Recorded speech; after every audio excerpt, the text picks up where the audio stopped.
Hola, ¿qué tal? Los saluda Fabián Hernández Cerda, conductor de este espacio Descifrando el Poder de Comunicación Política Aplicada, y les doy la bienvenida a esta cuarta edición. Como todos los programas, nos acompaña nuestro director general, el doctor Luis Ángel Hurtado Razo, a quien saludo con muchísimo gusto. ¿Qué tal, Fabián? Un gusto, como siempre, estar en este podcast de comunicación política aplicada. El gusto es mío. Y bueno, querida audiencia, este programa vamos a analizar un tema bastante interesante porque se cumple un mes de Claudia Sheinbaum como presidenta. Pero no lo vamos a analizar desde este punto de vista, sino desde el punto de vista de la oposición. ¿Qué ha pasado con la oposición que el 2 de junio se vio aplastada? Una oposición que ha estado en contra de este gobierno y que estuvo en contra en su comienzo, desde el principio, con la toma de posesión de Claudia Sheinbaum y su victoria. ¿Qué ha pasado con la oposición, doctor? Pues bueno, creo que aquí, Fabián, más que qué ha pasado, la pregunta obligatoria debería de ser, ¿tenemos oposición o existe una oposición?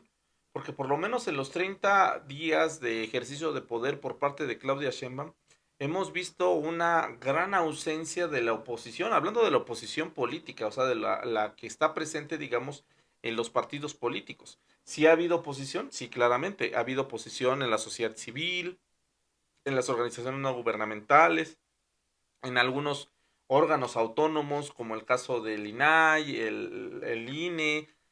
También ha habido oposición, digamos, en el ámbito de con todo lo que tiene que ver con la reforma al Poder Judicial. Pero la cuestión aquí es, ¿esa es la oposición o nos vamos a centrar en esa oposición? Porque si estamos hablando entonces de la oposición partidista, no ha habido oposición partidista, Fabián. ¿Y por qué lo digo, Fabián?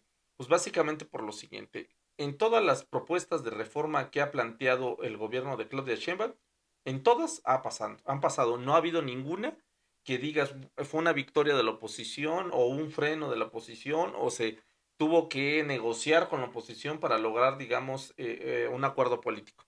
En todas ellas, la oposición, pues básicamente no ha figurado y no ha sido parte.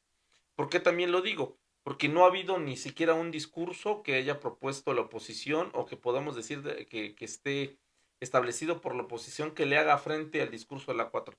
¿Por qué digo que no hay oposición? Porque también no ha habido acciones de gobierno, o sea, acciones que digan este tipo de emplazamiento, este tipo de digamos, meeting, alguna asamblea que sea significativa y que haya cambiado, digamos, la manera de pensar del gobierno en turno, pues no ha habido una ausencia. Y desde mi punto de vista, Fabián, y lo digo como especialista en materia de comunicación política y por supuesto en todo lo que tiene que ver con el comportamiento político, la oposición está moralmente derrotada y por lo tanto no podemos hablar de una oposición partidista. Claro, y también destacar que los dos principales partidos de oposición, que son el Partido de Acción Nacional y el Partido Revolucionario Institucional, también se encuentran en estas disputas internas por la elección de nuevos mandatarios. En el caso del PRI, con la reelección de Alejandro Alito Moreno y pues, el mandato que él hace, la iniciativa que él manda al Tribunal Electoral del Poder Judicial de la Federación, en el cual se avala su elección hasta el año 2032. Y por otra parte, la disputa en el PAN sobre quién será el próximo mandatario, siendo que pues Marco Cortés deja una muy mala imagen del partido, deja una muy mala estrategia. Eso también influye, ¿no? Claro que sí, o sea, yo lo he dicho, ¿cuál es el peor adversario o enemigo de la oposición? La oposición misma. La oposición se critica a sí misma, o sea que estoy hablando de los mismos partidos se critican, se cuestionan, se enjuician. Los mismos partidos no han permitido, digamos, que existan, digamos, transiciones al interior, o sea, que permitan la rotación de poder o la rotación, digamos, de puestos. La misma oposición no ha permitido o son siempre las mismas voces.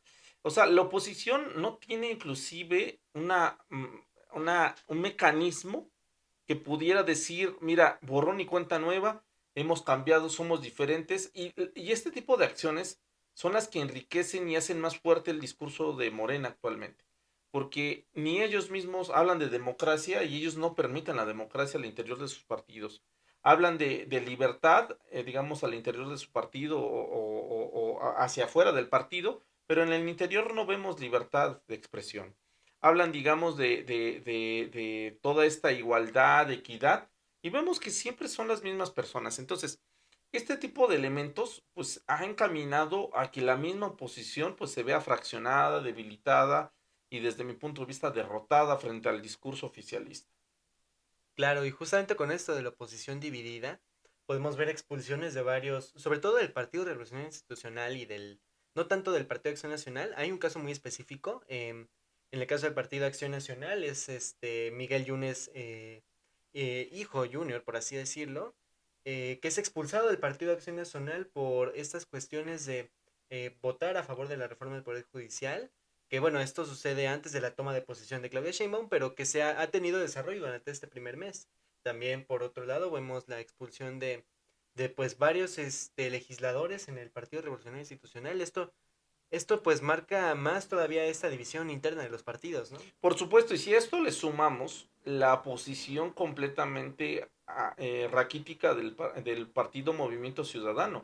O Ah, sea, ok. Movimiento Ciudadano, ahorita que mencionabas el cuestionamiento y el duro, digamos, vamos a decirlo así, embate y crítica que hace contra Acción Nacional por el comportamiento de Miguel Ángel Yunes, pero no debemos de dejar de olvidar o no debemos dejar de lado pues lo que ocurrió con su senador también cuando se ausentó en esta votación y Ujú. fingió ahí que estaba detenido ahí en Campeche, cuando realmente no estaba ni detenido ni nada, más bien él no quiso, se hizo ausente y eso le permitió a Morena pues lograr digamos la mayoría que necesitaba para obtener digamos esta victoria.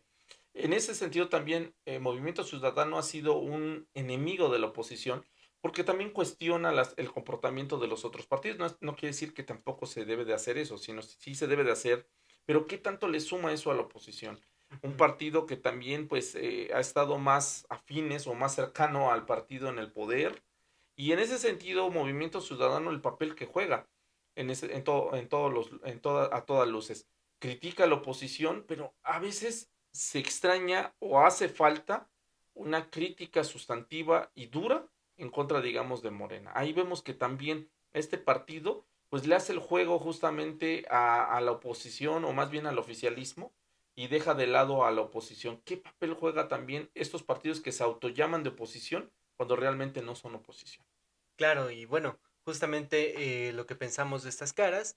Otra estrategia que creo que también ha hundido bastante la oposición y que a lo mejor usted como especialista puede aclarar un poco más, el cambio de imagen del partido Morena, una imagen renovada, una imagen juvenil, más jovial, donde pues su mandataria es una persona joven, una persona pues todavía, pues que se puede considerar dentro de este ámbito de la juventud. Y en cambio vemos al Partido Revolucionario Institucional, un partido con gente de la política de hace al menos 40 años. Vemos el Partido Acción Nacional, que es casi lo mismo, que intentaron copiar esta imagen, pero no lo lograron del todo justamente por estos ideales que tienen, que pues aunque son personas jóvenes, tienen ideales ya no tan jóvenes o no tan actualizados. Eso también influye bastante, ¿verdad? Claro, porque ahorita Morena le está apostando a una reingeniería de su imagen, una imagen que ya lo platicábamos en el podcast anterior. Justamente la apuesta de Morena es mostrar un partido más plural, un partido más equitativo, un partido que hay rotación de mando, un partido que le ha dado entrada al juego, digamos, de la equidad de género, a un partido inclusive que también permite a las juventudes participar, versus la oposición. La oposición vemos a los mismos actores, vemos inclusive hasta un discurso, vamos a decirlo, anticuado, que no se adapta a las nuevas exigencias de la sociedad y de la juventud. Vemos también un partido que no ha entendido, o más bien una oposición y unos partidos, sobre todo el PRI y el PAN, que no han entendido que ya no están en el poder y muchas veces actúan o tienen el comportamiento político como si estas personas actualmente ostentaran el poder. Ahora, a eso también hay que sumarle también la forma en cómo han trabajado algunos partidos de oposición cuando hablan de juventudes. Y voy a decir juventudes porque no realmente no le dan carta abierta a todas las juventudes. Hablan de juventud cuando les conviene. El partido Movimiento Ciudadano, y ahorita me voy a centrar mucho en el partido Movimiento Ciudadano, porque es un partido que se llama joven o jovial o un partido renovado. Pero realmente si uno revisa el listado de los políticos que están al frente de estos partidos o de este partido o de las personas que ostentan, digamos, cargos ya sea en el poder legislativo, en las presidencias municipales, son los mismos actores de hace 20, 30 años. O sea, no hemos visto realmente una participación o una renovación de los cuadros. Entonces, todos estos elementos pues hacen que la oposición pues empiece a restar presencia, digamos, en el imaginario colectivo de la sociedad. Y sobre todo, Fabián, aquí hay algo muy importante y quisiera yo centrarme mi análisis en esto. Que al mostrarse desde esta óptica de no permitir, de ser los mismos cuadros, no darle apertura a nuevas ideas, a nuevos personajes, lo único que hacen es que la sociedad pues diga, es más de lo mismo, Ujú. vamos a decirlo, un partido, son partidos políticos que no ofrecen ninguna alternancia y con ello los resultados del 2 de junio nos hablan por sí mismos. Una sociedad en la cual los cuadros o el perfil del votante tradicional del PRI, del PAN y en ese momento del PRD decidieron mejor apoyar a Morena porque vieron una mejor opción que inclusive la oferta, digamos, electoral que ofrecieron estos partidos políticos. O sea, a lo que voy con esto es que la misma oferta, la oferta que presentaron y el mismo discurso y los mismos ideales han llegado a un deterioro tal que aquellos que se simpatizan o han simpatizado con estas causas han decidido abandonarlas porque no ven un progreso, digamos, o un cambio, una transformación en estos mismos partidos. Por ello, López Obrador tenía una frase emblemática, el expresidente de Andrés Manuel López Obrador, están moralmente derrotados. Y cuando dice moralmente derrotados es no solamente han perdido en las elecciones, sino que no han construido un proyecto, no han construido un ideario político, o sea, una agenda, no han construido objetivos y no han construido un discurso que le haga frente a la 4T.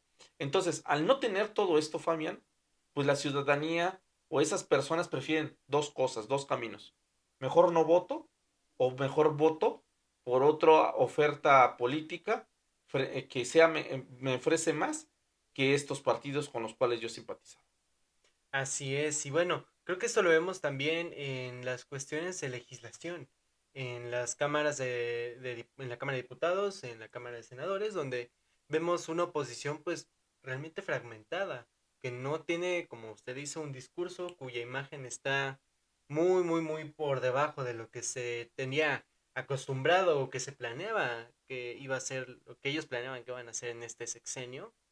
Y además, pues vemos que todavía está en el foco mediático la ex candidata Xochitl Gálvez, que bueno, recientemente terminó su periodo como senadora de la República, y ella sigue pues en este foco, pero ya como una imagen muy reducida a lo que llegó a ser en su momento. Ya de ser, bueno, un discurso que cambió bastante, que del 2 de junio al 1 de octubre apoyaban a la presidenta hasta cierto punto, claramente con sus medidas, y pues a partir del 2 de octubre empieza una crítica constante que pues yo creo que esperaba ser un poco más llamativa y pues no está haciendo lo que ellos esperaban en realidad. Pues es que volvemos a lo mismo en ese sentido, Fabián. Eh, la oposición no ha construido un referente político y diario. O sea, si yo te pregunto, ¿cuáles son las propuestas de la oposición? Estamos ahorita y estamos hablando de personas, o sea, tú y yo que revisamos Ujú. casi todos los días las noticias, todo eso, estamos al tanto, digamos, del comportamiento de los partidos. Difícilmente podríamos decir cuál es el ideario de la oposición actualmente. ¿Cuál es el ideario? Yo te podría decir que el ideario es ir, votar o decir que estoy en contra de todo lo que hace la 4T. Eso no es una agenda, no es una propuesta, no hay una oferta, digamos, política. Simplemente dicen no, no a todo. Y eso llega a cansar, agota, ya está agotadísimo, digamos, ese discurso. En ese sentido, eso ocurre precisamente con Xochitl Gálvez, que cuando se presenta en la contienda electoral ofrecía una propuesta que más que fuera una propuesta que estuviera, digamos, encaminada a los ideales de la oposición o de los partidos de oposición, si tú te dabas cuenta era una propuesta más cercana a Morena. Ujú. ¿Por qué? Porque defendía los programas sociales, porque hablaba del tema de las mujeres, de la participación de las mujeres, porque en llegado momento hablaba también de la equidad, de igualdad, digamos, de oportunidades. Y ahí en ese momento tú dices, a ver, momento, ¿ella es candidata de Morena o es candidata del Partido Acción Nacional, PRI y PRD? Ahí tenemos un problema. Los partidos y la oposición no saben ni a quién hablarle, están tan aferrados o tan empresinados en robarle, digamos, el capital político a Morena, o sea, a el sector al cual se dirige Morena y han olvidado y han descuidado a sus bases sociales. Digamos, la oposición se ha caracterizado o estos partidos se caracterizaron por hablarle al sector de la clase media, a la clase alta, y hoy en día ni siquiera ellos tienen una propuesta que, digamos, defienda o trate, digamos, de arropar a estos dos sectores importantísimos de la sociedad. Todo lo contrario, están tan aferrados de hablar acerca de la defensa de la democracia y de la democracia y hablar acerca de esto dirigido a las clases sociales bajas, cuando pues realmente la clase baja se identifica más con Morena. A lo que quiero llegar con esto, Fabián, es que una de las mayores o uno de los mayores problemas que tiene la oposición es que no sabe ni a quién le habla. O sea, es un emisor que no sabe cuál es su público y no solamente no sabe cuál es su público, no sabe qué hablar, no tiene un mensaje construido. Y al no tener un mensaje, te voy a decir una frase que en llegado momento me dijera uno de mis maestros, que es Rubén Aguilar, que dice, no se puede comunicar lo que no existe. Entonces, al no existir un proyecto, al no existir un objetivo o unos objetivos, al no existir una agenda política, la oposición no tiene rumbo y por lo tanto no sabe qué es ser oposición. Exacto. Y bueno, ahora me gustaría tocar un tema que es la oposición oculta, como a mí me gusta llamarle. En este caso pienso en la sociedad civil, en el Frente Nacional Amplio, que pensaban formar este partido, o bueno, no sé, me parece que todavía está ese proyecto. Personas como ay, se me fue el nombre de los principales líderes de este movimiento, ¿Mauricio pero Tabé o de quién? no. Claudio Suárez, X No, González. Guadalupe Acosta Ah, Naranjo, Guadalupe Costa Naranjo, claro. em, pienso en bueno, estos principales representantes del Frente Nacional Amplio que planeaban hacer un partido justamente de oposición que rompiera con estos paradigmas de lo que era, bueno, que siguiera cierto paradigma, pero que rompiera el sintagma, por así decirlo. Pero el problema aquí, Fabián, sí entiendo tu propuesta de que hablemos digamos, la oposición Ujú. oculta. El problema y ahí volvemos a lo mismo, ¿quiénes son los personajes que abanderan, Exacto. digamos, esta oposición? Ah, Guadalupe Acosta Naranjo, un expriista y por supuesto, perredista. O sea, si empezamos a hablar de personajes, son es exactamente los exacto. mismos. Justamente eso es a lo que quería llegar. Perfecto. Exacto, o sea que terminan siendo estos personajes que vienen de principalmente el PRI, que es el partido como por excelencia de que vienen estas personas que tuvieron eventos en el Zócalo, que tuvieron eventos en Paseo de la Reforma, incluso el 1 de octubre tuvieron una concentración en el Ángel de la Independencia, exactamente a la misma hora de la toma de posesión de Claudia Sheinbaum, y que bueno, intentaban ser como ese contrapeso mediático y bueno, en términos justamente también de comunicación política, terminaban, querían ser este contrapeso ideológico y transmitir esa imagen de, ok, nos ganaron, pero aquí seguimos, y no lo hicieron. O sea, es una imagen de una oposición, como bien lo decía el expresidente Andrés Manuel López Obrador, derrotada. Sí, moralmente derrotado en todos los sentidos. O sea, estamos viendo que ¿cuál es el problema de la oposición? O sea, de nada va a servir, y te lo digo, es como apenas la propuesta que hicieron tras perder su registro electoral el PRD. ¿Quiénes encabezan un nuevo partido o quieren hacer un nuevo partido que sea el PRD? Jesús Ortega, estamos hablando de Ángel, bueno, el expresidente del PRD, o sea, son los mismos, Miguel Ángel Mancera, o sea, no vemos realmente una fuerza política distinta. Y ese es el problema que tiene actualmente la oposición. Mismos personajes, personajes que se perpetuaron en el poder, que no quisieron dejarlo, estuvieron en contra del cambio, de nuevos ideales, de nuevas propuestas, y que lo único que generaron es un daño impresionante a lo que hoy podemos llamar la oposición. En ese sentido, de nada serviría, y te lo digo abiertamente, que surgieran nuevos partidos si estos nuevos partidos son encabezados por las mismas personas de siempre, porque nada más lo único que van a hacer es fraccionar y pulverizar más la oposición, una oposición que no tiene un ideario, no tiene un objetivo, no tiene una agenda y por supuesto no tiene un proyecto de nación. Entonces, de nada serviría la creación de un partido o nuevos partidos que ofrecen más de lo mismo. En ese sentido, Fabián, por eso vuelvo y repito, ¿existe una oposición? No, no existe una oposición política en nuestro país. Donde sí hay una oposición, y lo dije al inicio de este podcast, es lamentablemente, o no más bien afortunadamente, son aquellas personas o aquellas asociaciones civiles que han salido en defensa justamente de, pues, causas importantes. Lo vimos justamente cuando fue la, digamos, esta reunión o este comité que se hace en la Cámara de Senadores para determinar la permanencia o no de Rosado Ibarra de la Pierra, que es precisamente la encargada o la titular de la Comisión Nacional de Derechos Humanos. Ella va y presenta su propuesta de quedarse otra vez en un periodo más frente a esta, digamos, a este órgano autónomo. ¿Y quiénes fueron los que realmente, los que defendieron y argumentaron y cuestionaron su permanencia al frente de la CNDH? Los partidos políticos no, fueron las organizaciones civiles que fueron ahí, le reclamaron justamente a Rosario Ibarra de la Piedra que haya dejado de lado la defensa de los derechos humanos en diferentes movimientos o situaciones que vivieran los mexicanos en los últimos años. Entonces, ese discurso fue mucho más fuerte que inclusive el que presentaron en los distintos partidos o los distintos legisladores de oposición. Entonces estamos hablando que actualmente hay un vacío, digamos, tan grande en la oposición que han tenido que ir tomando organizaciones no gubernamentales, líderes sociales o inclusive universidades.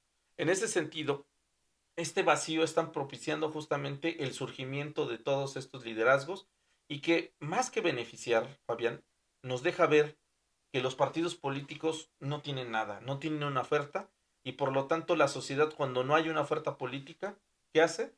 Pues nada más va a generar mayor apatía, mayor índice de voto nulo o no participación, o dos, votar por el oficialismo. Y eso lo vimos, ya el primer campanazo que tenemos es el que vimos justamente el 2 de junio, cuando sectores que se habían caracterizado por apoyar a la oposición decidieron apoyar al oficialismo. Muy bien. Y bueno, para comenzar la finalización de este podcast, ¿qué pasa si no hay oposición? Con esta oposición prácticamente inexistente. ¿Cuáles podrían ser beneficios? ¿Cuáles podrían ser los pros, los contras? Bueno, el contra es un grave deterioro a la democracia y a la vida política de nuestro país en todos los sentidos. Si no hay alguien que le exija y que esté a la altura de la exigencia al partido en el poder, pues el partido en el poder cae en los excesos, cae justamente en ofertar y no ser competitivo, decir, pues total no hay nadie que me haga frente, voy a comportarme como yo quiera, voy a tomar las medidas que yo quiera, voy a ser déspota, voy a ser autoritario, y como no hay nadie que me haga frente, entonces no hay necesidad, pues entonces de medir mi comportamiento. Ese es el primero. La democracia se ve completamente mermeada con una falta o ausencia de la oposición. El segundo, Fabián, es algo también que le hace daño también al oficialismo no tener una oposición. ¿Por qué? Porque entonces caemos en lo que hace muchos años cuestionábamos en nuestro país, elecciones simuladas, falta de legitimidad, falta de juego político, falta de discusión, digamos, en los distintos espacios legislativos, falta de propuestas, y ahí tenemos un grave problema. Y el tercer gran perdedor de la no existencia de una oposición es la sociedad.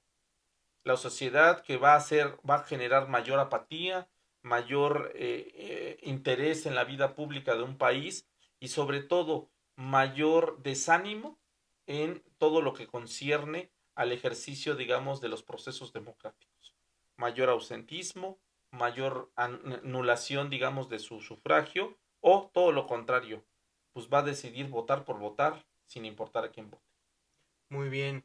Y bueno, ahora sí para finalizar, ¿con qué nos quedamos específicamente? ¿Con qué nos quedamos? Nos quedamos básicamente con una oposición derrotada, una oposición inexistente y una oposición que no le veo rumbo, Fabián. Por lo menos en 30 días ya no vamos a hablar del sexenio, imagínate lo que nos resta del sexenio.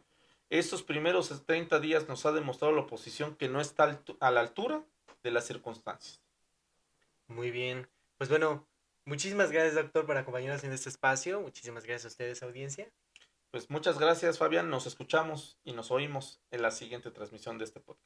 Claro que sí, nos escuchamos y nos vemos en la siguiente edición de este podcast, Descifrando el Poder de Comunicación Política Aplicada. Recuerden seguirnos en todas nuestras redes sociales Y bueno, yo me despido con muchísimo gusto. Mi nombre es Fabián Hernández Seda y nos vemos en la próxima edición.